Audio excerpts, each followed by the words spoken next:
Bien, estamos con el camarada Carlos Casanueva del Movimiento Continental Bolivariano, secretario general del MCB. Camarada, muchas gracias por esta entrevista. Lo primero que quisiera preguntarle es saber en qué momento se encuentra el MCB ahora que está de visita acá en México para la constitución del capítulo mexicano. ¿En qué momento se enmarca justamente el movimiento?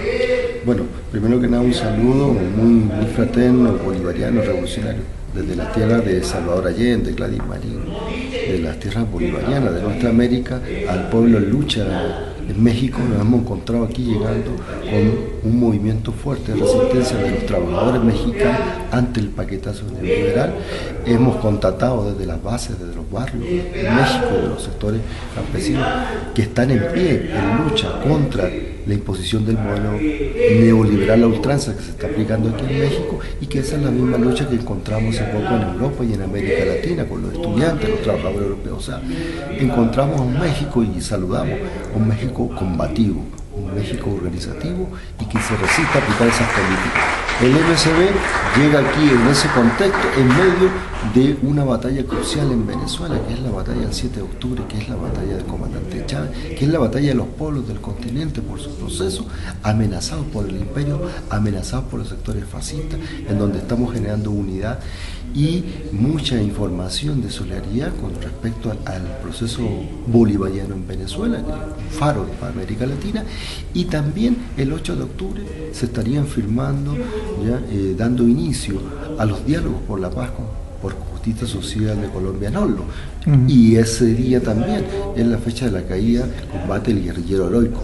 Entonces tenemos un contexto de crisis mundial del capitalismo, un contexto de lucha de nuestro pueblo en América Latina, una batalla crucial electoral en la Venezuela bolivariana para afianzar la revolución bolivariana y profundizarla, y un avance y una ofensiva de la insurgencia colombiana en este proceso que no está descontextualizado, en donde por la vía de lo hecho y por la praxis ha obligado al Estado colombiano, al régimen fascista narcoparamilitar allá, a reconocer la beligerancia de la insurgencia colombiana al sentarse a la mesa, y también que ha demostrado la voluntad política de la insurgencia colombiana de la salida política al conflicto armado, que lo ha planteado desde su inicio, ¿ya? Y en este nuevo esfuerzo la insurgencia busca esa salida política a la paz con justicia social.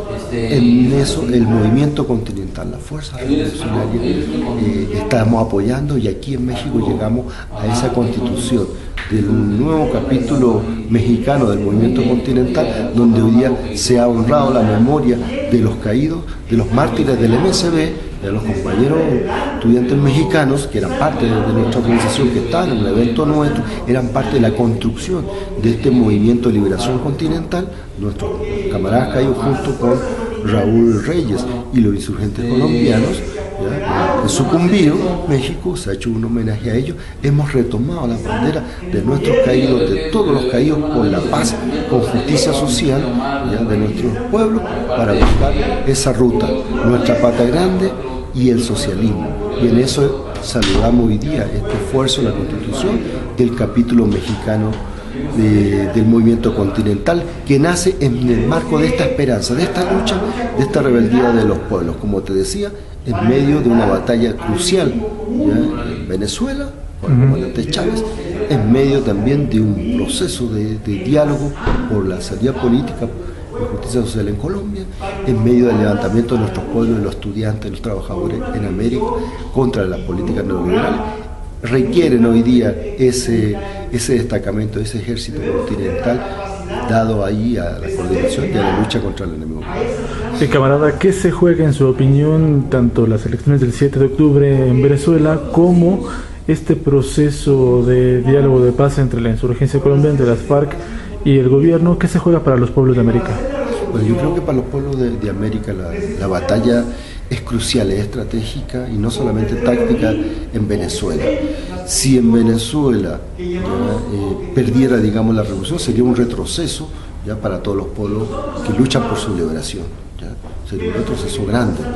Sería la instalación de un escenario, como lo ha dicho el propio comandante Chávez, de un escenario de violencia, porque sería el neoliberalismo que se instala para quitar las conquistas sociales y los avances del pueblo venezolano, pueblo que no se va a dejar arrebatar esas conquistas sociales. Entonces lo que vendría sería una situación de mucha violencia en la Venezuela bolivariana, ¿ya? Por otro lado, ahí se está jugando la independencia y la libertad, ¿ya? De América Latina, porque de la Venezuela estamos coordinando y se solidariza con las luchas de liberación de los demás pueblos. Por tanto, no es menor lo que aquí está ocurriendo, y el imperio se está jugando también su carta por recuperar el petróleo en medio de la crisis económica. Ellos necesitan petróleo económico gratis. Entonces, los norteamericanos están jugando a la desestabilización internacional y nacional interna para recuperar en esta coyuntura el control. Hay una amenaza ya declarada y anunciada de intentos militares violentos de desestabilización del proceso. El pueblo está preparado para defenderse. Esperamos la solidaridad también internacional de todos los pueblos por ayudar a aplacar y por informar y romper esas matices mediáticas, ya, de Venezuela, lo que está ocurriendo o lo que va a ocurrir el día 7 de octubre de la noche, ya, e informar correctamente de la resistencia del pueblo, y cualquier intento de plan golpista tiene que ser denunciado y movilizado por los pueblos de América. Eso en referente al 7 de octubre. Sí. Y con respecto a lo de Colombia, ya, la necesidad de ejercer la lucha política y social del pueblo colombiano, de sacar los más de 10.000 presos políticos de la cárcel, de poder ejercer la oposición política sin que te estén matando, ya como fue la experiencia de la Unión Patriótica, de que las articulaciones de los pueblos y de los movimientos colombianos y de los distintos actores, trabajadores, estudiantes, campesinos, salgan a exigir sus demandas sin que sean masacrados, sería un tremendo aporte a ese potencial, ¿ya? Y a ese movimiento continental por el socialismo, por mejorar su trabajo. Eso es determinante, y ahí nosotros vamos a estar apoyando, y tiene que ser apoyado por todos los pueblos, la decisión de la insurgencia colombiana de explorar una salida política a esos cambios. No es una negociación insurgencia-ejército para ver las condiciones, cómo se rinden, cómo se entregan, etc. No, lo que ahí se está jugando es terminar con las causas, ya, que han originado conflictos armados, que son la desigualdad social, el modelo de explotación, etc. Si eso se puede resolver, se puede llegar a un acuerdo a través de una mesa de forma pacífica, sin derramamiento de sangre, todo el mundo y el movimiento continental en ello apoya esa salida y tiene que estar acompañando ese proceso. Es un deber nuestro internacional. El comandante Marco León Calarcá mencionaba que era necesario que los pueblos, las organizaciones, los partidos en torno no solamente que se solidarizan con las FARC, sino que están atentos a los diálogos de paz, necesitaban abrazar el proceso. ¿De qué manera, en su opinión, se puede abrazar, se puede acompañar este proceso de diálogo de paz que finalmente repercutirá en cada una de las organizaciones? Exacto. Cuando se plantean desde Colombia y a nivel internacional abrazar el proceso, quiere decir no saludar desde una vereda al frente, ya lo que la mesa al frente esté haciendo, intentando hacer la insurgencia con el gobierno, sino de hacerse parte de ese proceso, hacerse parte con sus demandas, levantar la demanda, difundir la demanda, porque la demanda de la insurgencia, ¿de quién son? Son las demandas del pueblo pobre colombiano, son las demandas del masacrado colombiano, son las demandas de los internacionalistas, por tanto son las demandas de todos los internacionales. Y ahí el movimiento continental, desde nuestro punto de vista, quiere decir que tenemos que hacernos carne, ¿ya? Y eco de esas banderas, que no son las banderas de 5, 10, 15 comandantes de la insurgencia y 5 o 10 empresarios del gobierno que están ahí entre... No, son las banderas de la liberación continental, son las banderas de Bolívar, son las banderas de Morazán, son las banderas de Martí, son las banderas de Zapata, de Villa, son las banderas de nuestro pueblo. Y entonces tenemos que tomarlas. Más que saludar desde el frente, es apropiarse de esa reivindicación y levantarla con mucha fuerza, porque eso tiene que ser apoyado en cualquier minuto que el enemigo quiera quebrar o quiera bajar a la insurgencia. A propósito de esto, en algunos foros como el Foro de Sao Paulo, etcétera, se ve una cierta tendencia, sobre todo desde la institucionalidad de la llamada izquierda, a no reconocer o de alguna forma separarse de lo que significa la forma de lucha armada, que en algunas el movimiento político armado, político popular armado. ¿De qué manera el MSB afronta esta tendencia de que de alguna forma trata de separarse incluso de las FARC, que ha sido fundador, por ejemplo, del Foro de Sao Paulo, de otros esfuerzos organizativos? ¿Qué opinión le merece todo esto? Sí, mira, primero que nada nosotros, yo como militante del Partido Comunista Chileno, que también es fundador parte del Foro de Sao Paulo y fundador de ello, como MSB nosotros creemos y hemos asumido, y como Partido Comunista Chileno también lo digo con mucha propiedad, miembro de su comité central hasta el último congreso, ¿ya? Y hemos ratificado de congreso en congreso, saliendo de la dictadura, que como PC nosotros asumimos, validamos y reconocemos y hacemos parte de nuestra política permanente en el PC chileno la combinación y la utilización de todas las formas de lucha, porque nos planteamos como un partido en función de la toma del poder, y un partido en función de la toma del poder político, social, para distribuir la riqueza en el pueblo, tiene que prepararse para asumirlas todas. Y esa es la experiencia trágica que asumimos nosotros con Allende, de no habernos preparado militarmente. Por tanto, eso para el PC chileno, te lo digo como militante, es una enseñanza que nos costó sangre, ¿ya? Y que la hemos asumido como elemento permanente de nuestra política, independiente de la coyuntura en la cual estemos hoy día en la lucha, por ejemplo, político-electoral en la cual estamos, ¿ya? Así lo asumimos y así lo planteamos. En la Venezuela bolivariana, el comandante Chávez en estos días y los revolucionarios te están diciendo de que si hay un intento, que la revolución es pacífica, pero que si hay un intento de coartar, de hacer un golpe o un levantamiento interno fascista, insurreccional, coartar los derechos del pueblo, entonces saldremos con toda la forma de lucha. Y toda la forma de lucha es la lucha militar también. Por tanto, ante algunas voces postmodernistas, etcétera, que dijeron que llegó el fin de la historia, no solamente la lucha armada, negaron la lucha de clase, el fin de la historia, o sea, te negaron ideológicamente, y dentro de esa negación de lucha de los pueblos ideológicos, ya te instalaron el tema militar. Bueno, eso del pasado, eso ya no ocurre. Bueno, antes esa posición postmodernista, ya del fin de la historia, ya fue derrumbada. Ya se cayó, aquí no hay fin de historia, los pueblos siguen haciendo historia. El ejemplo de Venezuela es claro de eso. Aquí Fukuyama y su tesis quedaron fuera. Claro. Y los postmodernistas también, aquí no hubo fin de la historia, hay más historia y los pueblos la están haciendo, como dijo Salvador Allende. Segundo, el tema de los fierros. Entonces, ¿quién dijo? Si Venezuela hoy día está diciendo, si Venezuela es agredido interno o externamente, nos vamos a defender con todo. Y eso con todo incluye hierro. O sea, aquí no es algo que se ha sacado por decreto. Vamos a tratar de que sea lo más pacífico. Todos los revolucionarios siempre hemos optado y agotamos la vía porque sea con el menor costo posible, con el menor dolor posible. Y en eso sí damos cuenta de ello. Pero si no hay otra vía y nos toca defenderlo. Ya vimos el caso de Honduras, ya vimos el caso de Paraguay, la amenaza a Bolivia, la amenaza a Ecuador. O sea, ¿quién puede decir hoy día ya que la lucha armada queda descartada por decreto? Porque eso ya es el pasado, no joder, hermano. Son las condiciones las que determinan distintas formas de lucha, y eso lo hemos aprendido. Y hoy día Chávez lo plantea cada vez en su discurso: ojo al imperio. Ya podemos haber llegado pacíficamente, pero no somos una revolución desarmada. Sí. Y hemos creado, hoy día tenemos 1 millón de milicianos, aparte del ejército, 1 millón de milicias bolivarianas en Venezuela. Una cosa es ser pacífico, ¿ya? Y otra cosa es ser pendejo y ahí estar desarmado. Entonces, que lo digan algunos partidos o algunos movimientos, como el tema de alguna gente del Foro de Sao Paulo, cuando primaron esas tesis postmodernistas, bueno, un problema de ellos. Pero la historia es la que se encarga de hacer esas correcciones y decir, no, esta es la vía. O sea, cualquiera puede decir cualquier vaina, nadie tiene la verdad absoluta en esto, nosotros tampoco. Pero la praxis sí nos ha enseñado ciertas cosas y la historia también, y hemos desmontado esas posiciones. Así que hoy día es para adelante, y si la insurgencia dice, bueno, vamos a la lucha política electoral y si hay condiciones la hacemos, van a ser traidores por eso. O si dicen, levantamos entonces los fusiles, entonces nos están matando como la Unión Patriótica y volvemos al monte. Van a ser anárquicos, traidores o no sé qué. O sea, son las condiciones las que determinan. El marxismo-leninismo, como se lo decía, propone la combinación de todas las formas de lucha.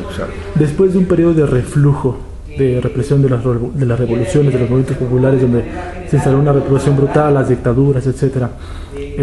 Y en esta nueva etapa de recrudecimiento, donde la crisis del capitalismo los hace defender sus trincheras por la vía violenta también. ¿Qué tan legítimo, bueno, siempre ha sido legítimo, pero qué tanta justificación encuentra ahora que los pueblos se hacen en armas en contra de las agresiones del capitalismo en todas partes del mundo, por supuesto América Latina, donde en estos países donde no hay gobiernos populares como en el cono sur?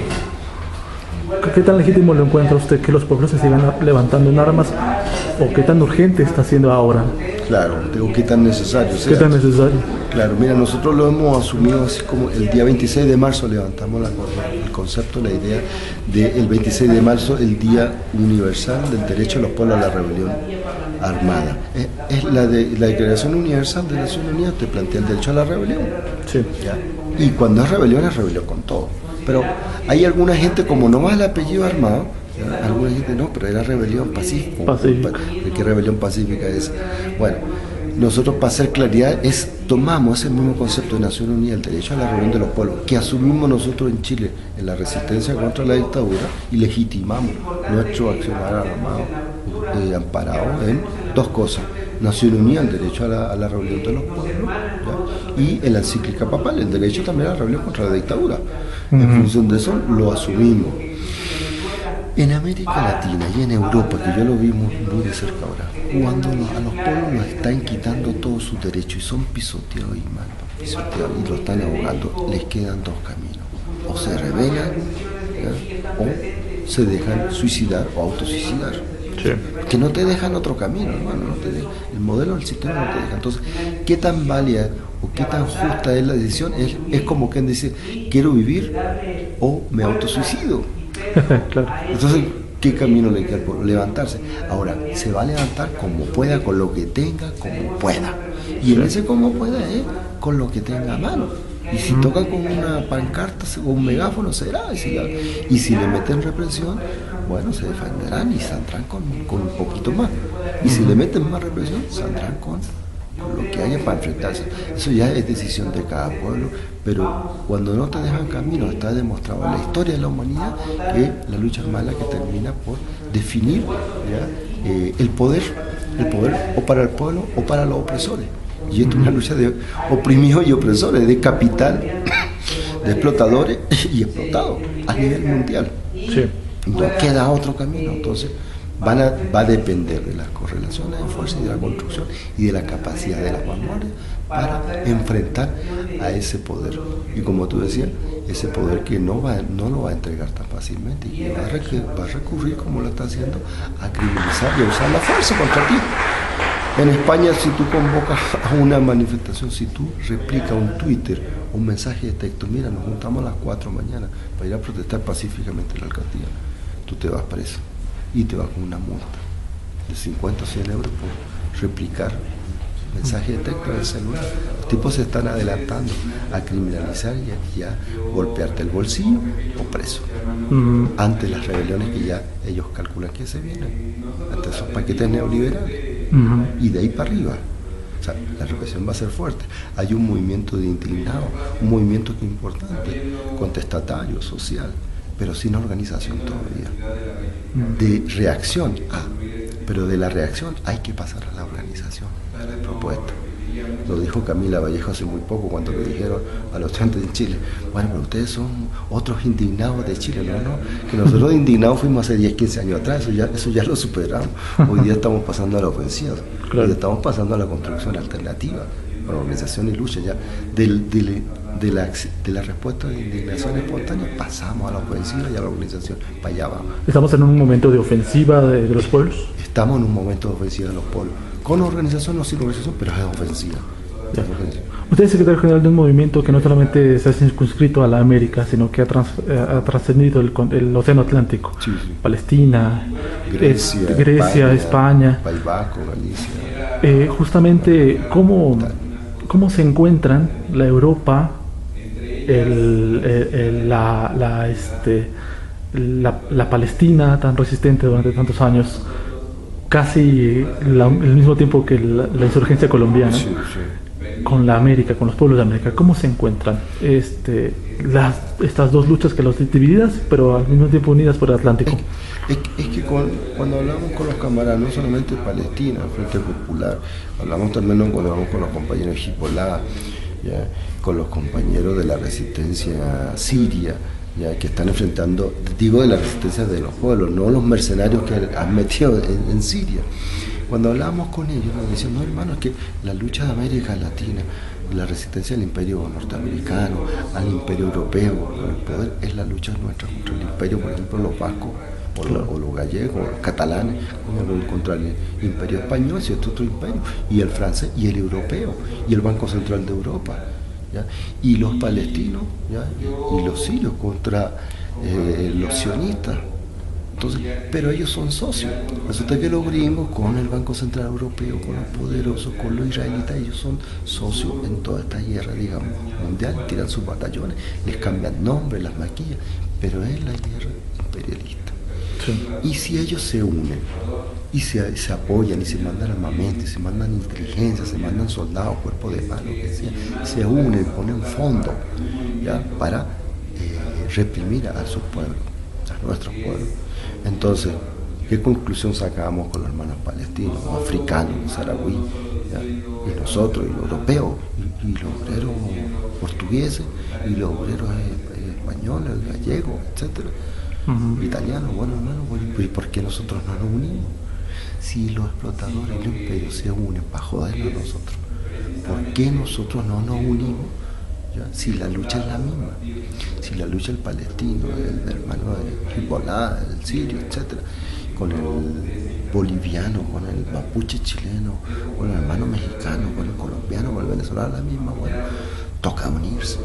El esfuerzo del MSB es parte de uno de muchos esfuerzos en esa dirección, ¿ya? Sí. Es parte de uno de muchos, y esperamos una convergencia, esperamos confluir el esfuerzo nuestro con de otros espacios más en una sola batalla, en un solo Estado Mayor social, ojalá a nivel mundial, con las particularidades. Allá apuntamos. Amplíe un poco en ese sentido las tareas específicas que tiene el MSB en esta ofensiva de los pueblos, como usted lo ha llamado. Nosotros decimos, teníamos dos premisas, una disyuntiva. ¿Qué hacemos? ¿Nos organizamos primero y luego salimos a luchar? Bueno, pero es que si nos organizamos, hay que esperar a tener las condiciones en cada país, etc. Y los tiempos de lucha se te pasan. Sí. Y después, bueno, salimos a pelear, sí, pero espontáneamente sin organización tampoco cuadra. Entonces, el MSB en sus tareas organizativas y de lucha tiene que ver con salir en la urgencia, en los países donde haya pelea, ponerse a la cabeza, así no estemos en capacidad orgánica, con lo que haya, aportamos. Y al calor de esa lucha, o al calor de esa pelea local, continental y a veces regionales, vamos fortaleciendo la capacidad organizativa, las redes de alianza, ¿ya? Y las correlaciones de fuerza. O sea, eso es al calor de la pelea. Y las tareas organizativas y políticas del MSB son hoy día dos.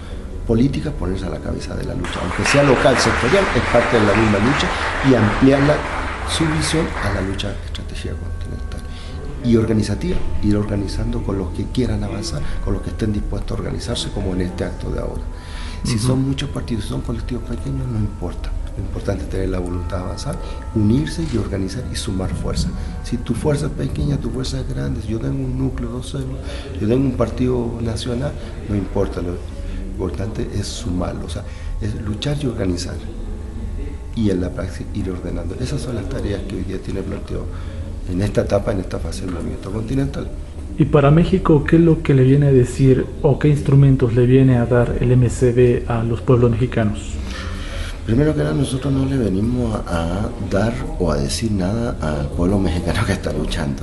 Es una primera cosa, y somos muy respetuosos en cada lucha, en cada sector. Ya, ni en Chile, ni a los gallegos, ni a los vascos, ni a los palestinos, ni a los colombianos le vamos a decir, miren, peleen así.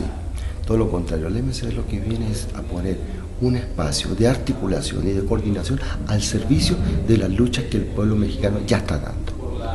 al servicio de la articulación de las peleas pequeñas para unirlas, que se conozcan, que se difundan, que se puedan potenciar más allá de este espacio de la frontera y ofrecer todo el apoyo y la solidaridad que podemos dar entre revolucionarios y potenciar esas luchas. Y ofrecer esta bandera de unidad, esta trinchera y esta construcción de ejército de liberación continental, ¿ya?, al servicio de las causas de la lucha del pueblo de la liberación del pueblo mexicano, porque es la causa de la liberación de los pueblos de Centroamérica, Suramérica y Europa. Eso es lo que venimos a ofrecer. Más nada podemos. No venimos a dar orientaciones, ni a bajar líneas, ni nada, sino a recoger, a dar el espacio y a recoger y a aprender de la experiencia particular del pueblo mexicano en su pelea. Ya para terminar, camarada, hablamos un poquito de Chile. Sí, sí. Está agitado la tierra del cóndor y del cobre. Ahora le quieren quitar al pueblo chileno el litio. Sí.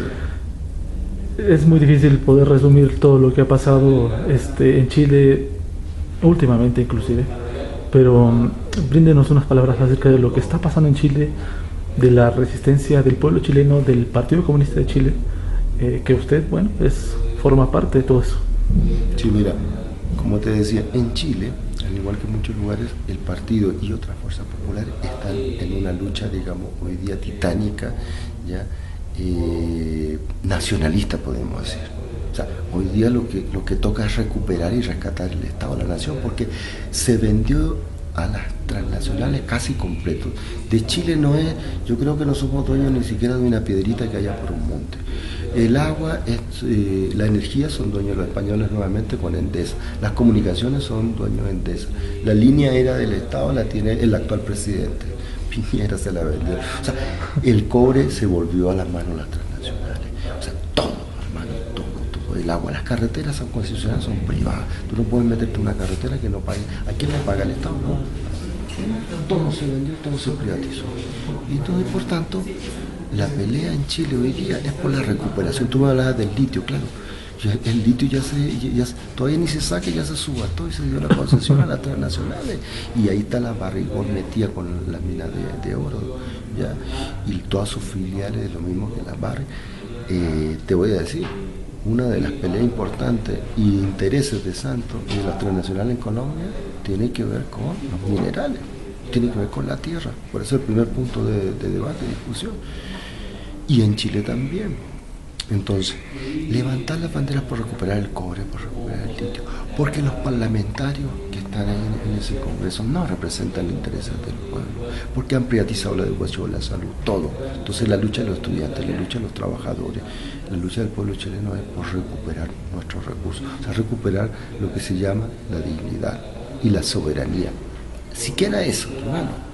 Eso es subversivo. Hoy día hasta no es entendible para los propios militares que son pseudo-nacionalistas, pelear por las riquezas naturales, por el territorio, porque nosotros definimos eso es soberanía, eso es nacionalista, y los hijos de puta ni siquiera eso asumen. Entonces es una pelea titánica nacionalista por soberanía. Ahora, más allá de ello, nosotros decimos, claro, recuperar esos recursos para resolver los problemas sociales, porque con ese dinero se invierte en educación, en salud, en el pueblo, se redistribuye en el pueblo, que es lo que está haciendo Chávez en Venezuela.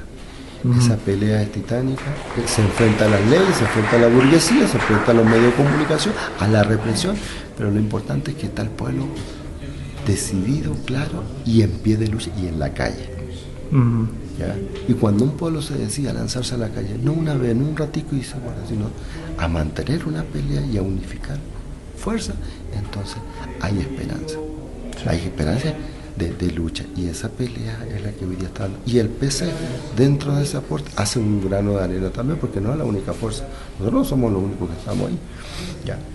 Porque eso es, si esa pelea ha puesto en jaque al gobierno, ¿ya? Es porque el 70%, el 80% de la población está en contra de eso. Y el PC no es el 80% de la población, ¿ya? Pero hace orientación y está en esa pelea junto a muchas otras fuerzas cristianas, fuerzas sociales, gente independiente que está en esa lucha. Hemos aprendido nosotros también eso, en esa construcción, ¿ya? Y si hoy día todo el mundo está así, en Venezuela también es un referente amplio. Y el MSB aporta en esa dirección, el PC en Chile está en esa pelea ¿ya?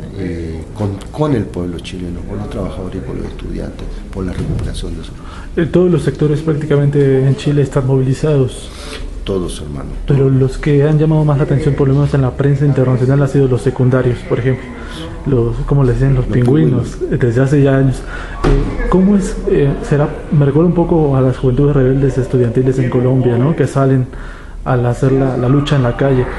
Bueno, independientemente de mi juicio, ¿por qué cree usted que ha llamado particularmente la atención la lucha de los estudiantes?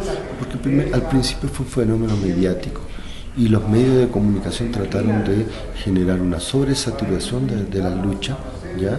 Y a poner a estudiantes secundarios y no a los universitarios o los demás en las cámaras de televisión. Ellos pensaron, con esto vamos a manipular el discurso de los secundarios, va a ser un discurso muy bajito, ya no va a pegar, y vamos a mostrar que ellos no tienen propuesta, entonces los vamos a ridiculizar y vamos a matarlos mediáticamente ese movimiento.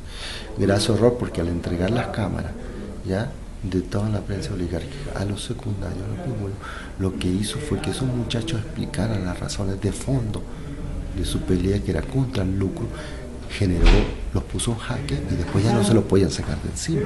Un error de la manipulación media que intentaron hacer, y sobrepusieron. Entonces los pingüinos pasaron a ser como bandera, pero esa convicción es de los pingüinos, es de los trabajadores de la educación, es de los trabajadores del cobre, de los forestales, de los mapuches, es de los universitarios, es de toda la sociedad chilena. La apuesta es derrumbar el Congreso, que caiga Piñera.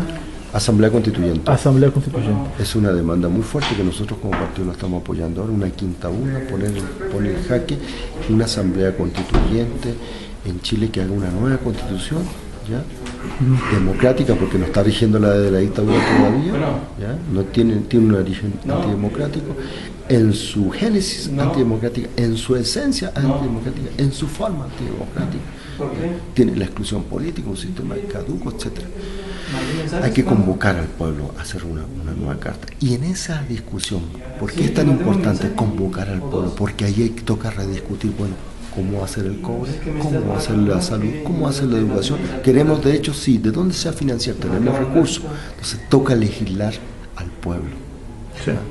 Entonces el pueblo va a tener que ordenar, bueno, ¿de dónde? Si queremos estos derechos, ¿de dónde va a salir? Porque la Constitución te dice hoy día, en Chile, que la educación se le quitó una palabra y se puso por otra. Fíjate, en la de la dictadura, en la que está vigente. En Chile, el artículo de la Constitución dice que la educación, ¿ya? Es un derecho, el acceso a la educación. En la antigua, la educación era un derecho al pueblo. Entonces no es lo mismo que el derecho, ya sea de la educación o el derecho al acceso a la educación. Porque al acceso a la educación, bueno, no sé, tú tienes derecho a acceder, pero que es cara, bueno, pero hay un ramo barato.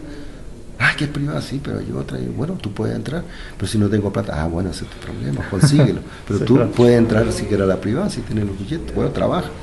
Sí. Al cambiar palabra por palabra, ¿ya? No solamente se cambió la forma, ¿ya? Sino el fondo del modelo neoliberal chileno. Por eso que el tema de la Constitución no es una cosa así antojadiza o simple, porque para hacer una modificación laboral, por ejemplo, ¿ya? Para hacer una modificación educacional, lo que sea, pasa por el cambio de la Constitución. Pero resulta que la Constitución la dejaron tan blindada, ¿ya? Que aunque tú tengas el 70% de los diputados, los senadores a favor de un cambio, no lo pueden hacer, porque hay un 30, un 22, un 25% que se opone, que es el derecho a veto que dejó Pinochet. Con un 25% se opone y no hay ningún cambio, porque para producir cambios se requiere quórum calificado, y un quórum calificado mucho más alto. Y el sistema electoral que dejó la Constitución, ya, es un sistema bipartidista, que yo puedo tener un 20 o un 25% de los votos de una representación de un 40 o un 50, estoy sobre representado. Entonces, derecha y concertación siempre van a decir que el fascismo pierde elecciones, pierde presidencia, ¿ya? Y tiene un 20% de voto, ¿ya? Ellos tienen derecho a veto, porque si tienen 20 de votos, tienen un 30 de representación, entonces ellos vetan cualquier cambio democrático. Bien. ¿Se puede cambiar la Constitución desde el Estado con esa composición de fuerza, con esa correlación, con ese sistema? No se puede. ¿Desde dónde se puede hacer? Desde la calle, porque un plebiscito no es vinculante. Todo Chile puede votar, 10 millones, 15 millones de chilenos pueden votar por la nueva constitución y los senadores si quieren no le paran bola porque eso no lo obliga. Hay que generar una crisis institucional que lo obliga a los tipos, se vean tan complicado perder todo, que lo obliga a tener que acceder. La ruptura. Exacto, y eso es por la calle, hermano, eso es por la calle, en eso se está. Lo último, y el partido ya. está apoyando eso. 100 años del Partido Comunista de Chile. Sí. Recientemente, hace ¿qué? Un mes, más o menos. ¿En qué momento se encuentra el Partido Comunista en medio de toda esta vorágine y pues sobreviviente, un partido sobreviviente que sin embargo ahí está pujando una vez más, Exacto. incluso llamando la atención a nivel internacional? ¿Cómo está el partido? Bueno, el partido, como tú decías, hoy 100 años después que nació de la lucha salitrera, el partido nace en la explotación del norte, de Iquique, Tamaría, La Coruña, Pisagua, de toda esa lucha obrera, ¿ya? Hoy día reivindica sus 100 años en medio de la pelea, ¿ya? Y poniendo los mejores cuadros que tiene el Partido de la Juventud en esa lucha. La dirigencia del colegio de profesores del partido. La CUT central la ganó una compañera del partido. En el movimiento estudiantil secundario y universitario tenemos fuerte presencia, ¿ya? Y tenemos una condición compartida con otras fuerzas, pero ahí ponemos nuestros mejores cuadros. En el movimiento de trabajadores, campesinos, indígenas, parlamentarios. Es un congreso espurio, es cierto, pero ahí tenemos 3 diputados después que nos quisieron exterminar física y políticamente y que nos excluyeron políticamente. Ahí tenemos 3 camaradas grandes diputados.